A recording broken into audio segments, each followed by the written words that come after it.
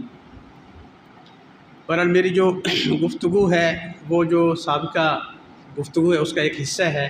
حضرت مفتی شکیل صاحب کی خواہش تھی کہ آپ اپنے جو مشاہدات یا تجربات یا جو باتیں اس افتاء کے دوران آپ کو پیش آتی رہی، اس سلسلے میں کچھ باتیں آپ کی خدمت میں عرض کروں۔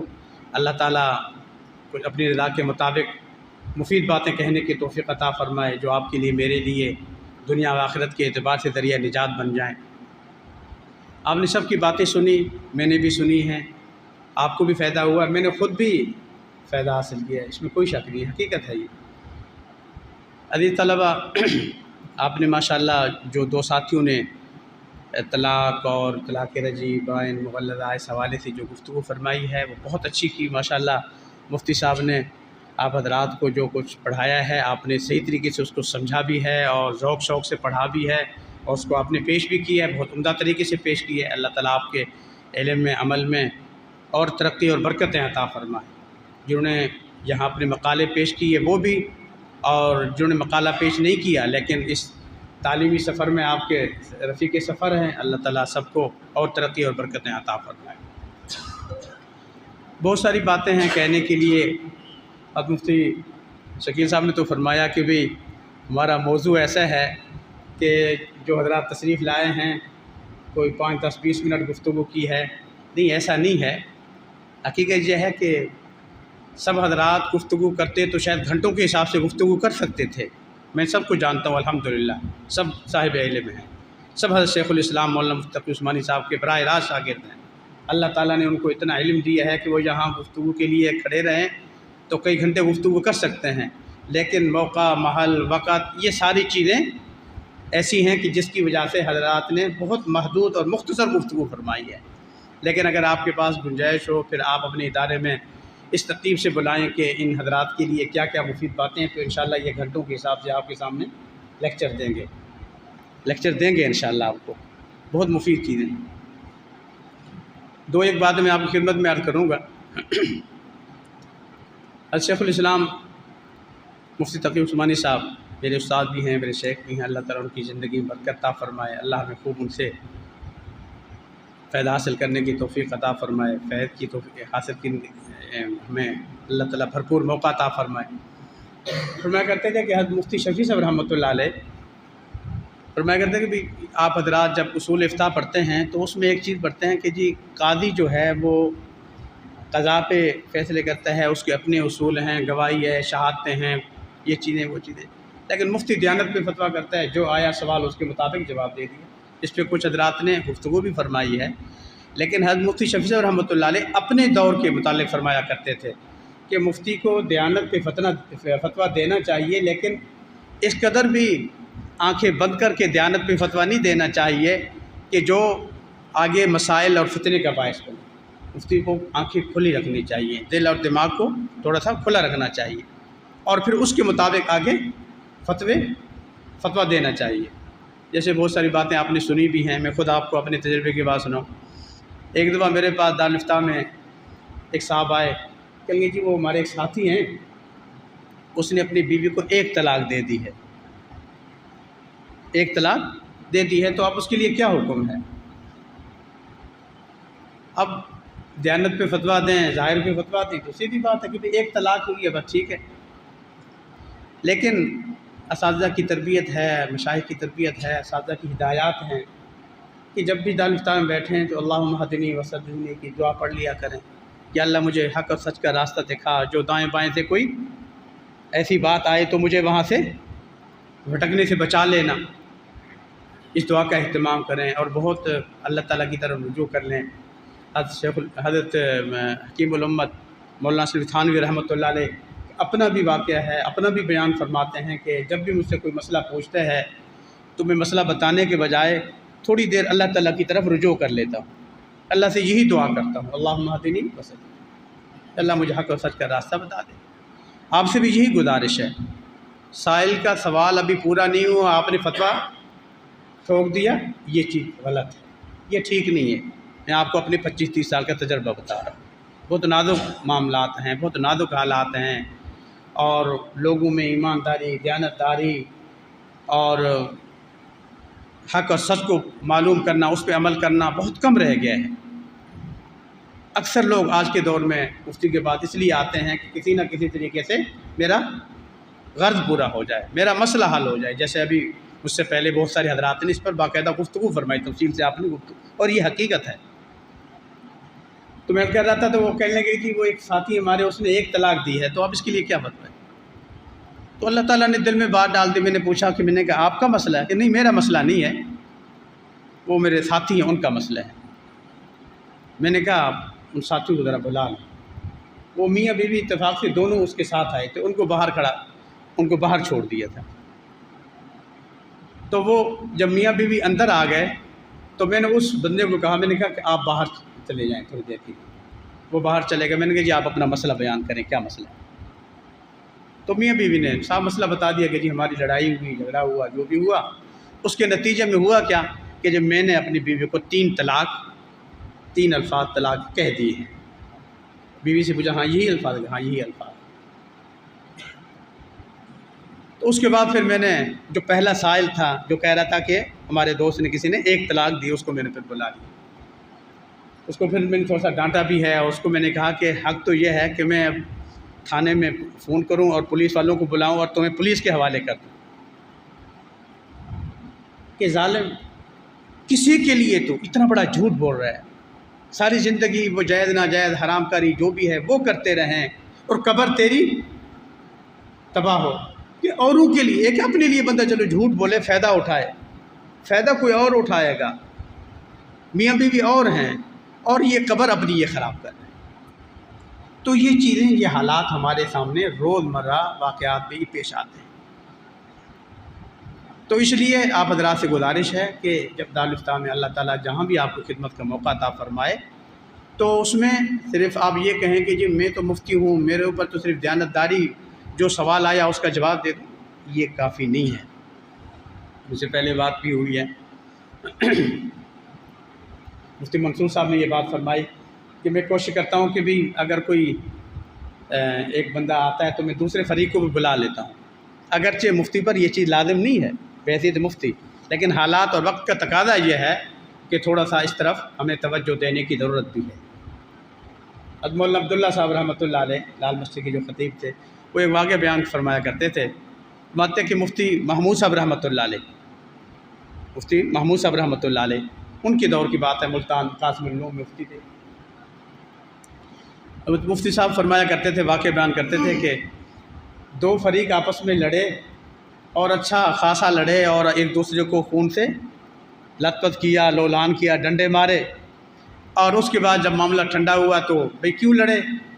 تو ایک فریق کہنے لگے کہ مفتی محمود صاحب نے ہمارے حق میں فتویٰ دیے ہیں، اور دوسرے فریق نے فتویٰ نکالا کہ مفتی محمود صاحب نے ہمارے حق میں فتویٰ دیا ہوا۔ اب مسئلہ جو ہے کہ مفتی کا کام تو یہ ہے کہ سائل کے سوال کو دیکھے اس کے بعد فتویٰ دے دے۔ اب مفتی محمود صاحب رحمۃ اللہ علیہ کے پاس ایک فریق نے آ کے اپنے حق میں فتویٰ لے لیا، اور دوسرا فریق آیا، اس نے بھی اپنے حق میں فتویٰ لے لیا۔ اب یہ نہیں پتا کہ اس نے بھی فتویٰ دیا، انہوں نے کہا کہ وہ جھوٹے ہیں، انہوں نے کہا وہ جھوٹے ہیں، انہوں نے کہا وہ غلط ہیں، انہوں نے کہا وہ غلط ہیں۔ نتیجہ کیا ہوا؟ ایک دوسرے کو مارا، سر پھاڑے، اور اس کے بعد پھر مفتی صاحب کے پاس دوبارہ دونوں فریق آئے تو اپنا مسئلہ۔ تو یہ اس طرح کے واقعات، اس طرح کی چیزیں پیش آتی ہیں۔ تو بہرحال آپ صاحب علم ہیں، سب ماشاءاللہ مفتی ہیں، آپ سب کے علم میں ہے کہ شیطان کے مشغلے میں سب سے پسندیدہ مشغلہ میاں بیوی کے درمیان لڑائی جھگڑا اور طلاق اور یہ چیزیں۔ آپ سب کو پتہ ہے، ایک حدیث میں واقعہ بھی ملتا ہے کہ تم نے کیا کیا، تم نے کیا کیا، تم نے کیا کیا۔ اور آخر میں جو یہ آتا ہے کہ جو میاں بیوی میں لڑائی کرائی اور طلاق دلوائی، تو جو اس کا بڑا شیطان ہوتا ہے وہ اٹھ کے اس کا استقبال بھی کرتا ہے، اس کو سینے سے بھی لگاتا ہے۔ اس کی وجہ یہ ہے کہ یہ ایسا عمل ہے کہ بظاہر تو دو میاں بیوی کے درمیان یہ فتنہ بنتا ہے، لڑائی علیحدگی ہوتی ہے، لیکن حقیقت میں دو خاندانوں میں فتنہ پیدا ہو جاتا ہے، لڑائی پیدا ہو جاتی ہے، اور پھر وہ لڑائی کہاں تک چلی جاتی ہے۔ اس لیے جب آپ خطبہ نکاح پڑھتے ہیں تو اس میں جو آیتیں پڑھتے ہیں ان تینوں آیتوں کا خلاصہ یہی ہے، تقویٰ۔ وہ تقویٰ اس وقت کے لیے نہیں ہے، تقویٰ ساری زندگی کے لیے ہے۔ مفتی عبدالقیوم صاحب نے جو گفتگو فرمائی بہت اچھی گفتگو فرمائی، اور یہ حقیقت ہے کہ ہم لوگوں کو صرف طلاق کے مسئلے نہیں بیان کرنے چاہیے، بلکہ اس کے خدشات، خطرات، اس کے نتیجے میں جو مسائل اور پریشانیاں پیش آتی ہیں ان کو بیان کرنا چاہیے، تاکہ ان مسائل سے بچا جائے، ان فتنوں سے بچا جائے کہ اس کے نتیجے میں کتنی پریشانی ہے۔ یہاں ماشاءاللہ سارے جید اور سینئر مفتی حضرات بیٹھے ہیں۔ میرے خیال میں شاید محتاط ایک ریشو بتا رہا ہوں کہ جو لوگ طلاق دیتے ہیں یا طلاق لیتے ہیں، مرد عورت دونوں، طلاق لینے دینے کے بعد 90% لوگ کم از کم اس پر پچھتاتے ہیں کہ ہم سے غلطی ہوئی۔ خامد بھی پچھتاتا ہے اور بیوی بھی پچھتاتی ہے، مرد بھی پچھتاتا ہے، عورت بھی پچھتاتی ہے۔ شاید ریشو اس سے زیادہ ہے، 99 بھی کہہ سکتے ہیں، 98% بھی کہہ سکتے ہیں، لیکن میں محتاط کہہ رہا ہوں 90%۔ لیکن پھر طلاق دیتے کیوں ہیں؟ اس کی وجہ یہ ہے کہ شعور نہیں ہے، مذاق سمجھتے ہیں اس کو۔ یہ میری تو طلاق کی نیت ہی نہیں تھی، میری طلاق کی نیت ہی نہیں تھی، میں نے ویسے تو پھر میں کہتا ہوں کہ بھائی طلاق کی نیت نہیں تھی تو کیا مطلب اس کی طلاق نہیں ہوتی؟ پھر ان کو مثال سے سمجھاتا ہوں کہ آپ کسی بندے کو طلاق قتل کی نیت سے گولی نہ مارے، ویسے بغیر ارادے کی اسے گولی لگے گی نہیں، یا گولی آپ سے پوچھے گی کہ میں اس کو قتل کروں نہ کروں، ارادہ ہے یا نہیں ہے؟ کس ارادے سے؟ الفاظ ہیں طلاق کے، یہ 3 گولی ہیں، پستول کی گولی ہیں یا بندوق کی گولی ہیں، کلاشن کی گولی ہیں، انہوں نے اپنا کام کرنا ہے۔ یہ تو آپ کو سوچنا ہے کہ اس کا نتیجہ کیا ہوگا۔ گولی چلی، بندہ مر گیا، بندہ ہلاک ہو گیا۔ اب بندہ مر گیا، آپ ڈاکٹر کے پاس لے کے آئیں لاش کو کہ جی کوئی صورت نکالیں، کوئی بچاؤ کی تدبیر بتائیں، کیسے بچاؤ ہو سکتا ہے؟ بندہ مر گیا، آپ کیا بچاؤ؟ ہاں، اللہ نہ کرے اگر ہم یہ شعور پیدا کریں لوگوں میں، لوگوں کو یہ چیز سمجھائیں، ہاں اگر خدا نخواستہ ایسی نوبت آئی تو پھر آپ کسی عالم کے پاس، مفتی کے پاس پہلے فتویٰ لیں کہ مجھے کیا کرنا چاہیے، میری بیوی سے نہیں بن رہی، یا بیوی پوچھے میرا خامن سے معاملہ چل نہیں رہا، مجھے کیا کرنا چاہیے۔ لیکن بدقسمتی یہ ہے کہ ہم عمل پہلے کرتے ہیں، فتویٰ بعد میں پوچھتے ہیں۔ میں حج کی تربیت کراتا ہوں تو ہمارے ایک دوست ہیں بڑے اچھے مخلص، اللہ تعالیٰ ان کو خوش رکھے، میں نے ان کو ایک کتاب دی تھی، میں نے کہا یار اس کا مطالعہ کرو، حج پہ جا رہے ہو تو وہ پھر مجھ سے رابطے میں بھی رہتے تھے، تو حج پہ جانے لگے، میں نے کہا کتاب کا مطالعہ کر لیا؟ کتاب بڑی اچھی تھی، مجھے پسند تھی، کہنے لگے کچھ کر لیا، میں نے مذاق میں کہا، میں نے کہا ٹھیک ہے، پھر باقی آگے حج کے بعد آ کے مطالعہ کر لینا۔ اللہ کے بندو، حج پہ جا رہے ہو، پوری کتاب کا مطالعہ کر کے پھر جاؤ حج پہ۔ اگر طلاق دینا ہے تو الحمدللہ، یہ میں اس لیے کہہ رہا ہوں کہ بہت سارے ایسے لوگوں نے جنہوں نے آ کے ہم سے پوچھا کہ بھئی ہماری گاڑی نہیں چل رہی، ہم تنگ ہو چکے ہیں، اب علیحدہ ہونا چاہتے ہیں، ان کو ٹھنڈا کیا، ان کو سمجھایا، اور وہ ان کو کسی ایسے اسٹیج پہ راضی کر لیا کہ طلاق رجعی پہ یا زیادہ سے زیادہ طلاق بائن ایک پہ راضی قائل کر لیا، وہ لکھوا دی اور ایک طلاق ہو گئی، رجعی ہوئی یا بائن ہوئی۔ لیکن گنجائش تو ہے نا، الحمدللہ آج ان کے گھر آباد ہیں، ان کے جوان بچے ہیں، بچی ہیں، وہ دعائیں دیتے ہیں کہ جب آپ لوگ بھی جاتے ہیں ہمارا گھر بچہ ہے۔ تو بہرحال لوگوں کو بھی اس کی قدر نہیں ہے، ان کو سمجھانا چاہیے، لیکن ہم مفتی حضرات کو بحیثیت مفتی ہمیں اس کے لیے، جیسے مفتی صاحب جیسے یہ سیمینار کا اہتمام کیا، اس طرح کا اہتمام ہمیں مزید عوامی، اس میں یہ تو مفتی حضرات کے لیے پروگرام ہے، ماشاءاللہ یہ سارے مفتی حضرات بیٹھے ہیں آپ کے سامنے جو ہیں، اور بچوں کا بھی ہے، دستار بندی بھی ہوگی انشاءاللہ، لیکن ہمیں عوامی طور پہ بھی اس طرح کے پروگراموں کا اہتمام کرنا چاہیے۔ اس سے یہ فائدہ ہوگا کہ انشاءاللہ یہ جو ایک طلاق کا ایک مفتی عبدالقیوم صاحب نے بتایا کہ صرف راولپنڈی میں 13,000 مسائل ایک سال میں، اور 10,000 جو ہے وہ عدالتوں میں ہیں، اور جو باقی جو کیسز ہیں وہ 13,000 ٹوٹل جو ہے وہ بن کے 23,000، اور جو دارالفتاؤں میں مسائل پیش آتے ہیں اس کے علاوہ ہماری بھی کچھ ذمہ داری ہے کہ ہم بھی اس معاملے میں اپنی مسجدوں میں، اپنے خطبوں میں، اپنے بیانات میں، یا باقاعدہ جیسے مفتی صاحب نے اس کا اہتمام کیا ہے، اس کا اہتمام کر کے یہ بہت بڑا صدقہ جاریہ ہے، پتہ نہیں کتنے سینکڑوں ہزاروں گھرانوں کو ہم تباہی سے بچا سکتے ہیں، پریشانیوں سے بچا سکتے ہیں۔ تو بہرحال یہ اور بھی بہت ساری چیزیں ہیں کہنے کی، لیکن چونکہ وقت محدود ہے اور زیادہ لمبی بات اس موقع پہ مناسب نہیں ہے کہنا۔ اللہ تعالی ہم سب کو عمل کرنے کی توفیق عطا فرمائے۔ یہ جو سیمینار کا اہتمام ہوا ادارے کی طرف سے، مفتی شکیل صاحب کی طرف سے، مفتی عارف صاحب کی طرف سے، ندیم صاحب سب کی طرف سے، اور ان کے رفقا ہیں، اللہ تعالیٰ سب کی محنت کو اپنی بارگاہ میں قبول فرمائے، اور اس طرح کے جو پروگرام ہیں ہمیں مزید اللہ ہمیں کرنے کی توفیق عطا فرمائے۔ اور پھر خاص طور پہ یہ ادارہ اس کے علاوہ بہت سارے جو ہے نا جو دیگر رفاہی کام بھی کر رہے ہیں، یہ صرف مدرسہ نہیں چل رہا ہے، بہت سارے سینکڑوں ملک میں، بیرون ملک، دنیا بھر میں اللہ تعالیٰ ان کی تمام خدمات کو اپنی بارگاہ میں قبول فرمائے، اور اللہ تعالیٰ مزید ان کو خدمت کی توفیق دے۔ ہمیں بھی اللہ تعالیٰ ان کے ساتھ مل کے کام کرنے کی توفیق عطا فرمائے۔ آمین، وآخر دعوانا الحمدللہ رب العالمین۔